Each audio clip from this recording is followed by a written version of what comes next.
ఇది తిరుపతిలోని టీపీపీఎం high school.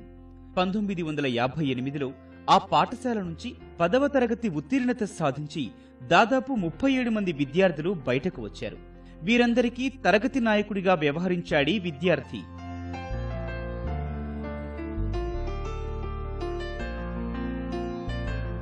పదవ తరగతి పూర్తయింది. పాఠశాల నుంచి బయటకు వచ్చేటప్పుడు ఆ పాఠశాల ప్రధానోపాధ్యాయుడు కేవీఎన్ నరసింహమూర్తి తరగతి నాయకుడి గురించి పాఠశాల రికార్డులో తన అభిప్రాయాన్ని రాశారు. సగటు విద్యార్థి కంటే కాస్త పైమెట్టులో ఉండే ఈ కుర్రవాడు గొప్ప పోరాట పటిమ కలవాడని, బాధ్యతల స్వీకరణకు ముందుంటాడని 6 లైన్లలో తన అభిప్రాయాన్ని రాశారు. ప్రస్తుతం ఆయన జీవించలేకపోయినా ఆ గురువు తనపై పెట్టుకున్న నమ్మకాన్ని నిజం చేశాడా విద్యార్థి. ఆయనే రాష్ట్ర ముఖ్యమంత్రి చంద్రబాబు.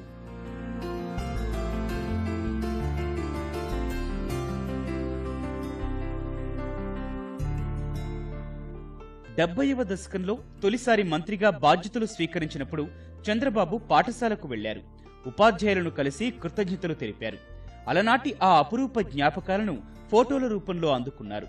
సచివాలయంలో ముఖ్యమంత్రిని కలిసిన missed call and allied project సంస్థ ప్రతినిధులు ఆనాడు చంద్రబాబుకు చదువు చెప్పిన గురువు కేవీ నరసింహమూర్తి ఛాయాచిత్రంతో కూడిన జ్ఞాపికను అందజేశారు. నాటి మధుర జ్ఞాపకాలను తన ముందుంచినందుకు ముఖ్యమంత్రి మిస్డ్ కాల్ సంస్థ ప్రతినిధులకు ప్రత్యేకంగా కృతజ్ఞతలు తెలిపారు.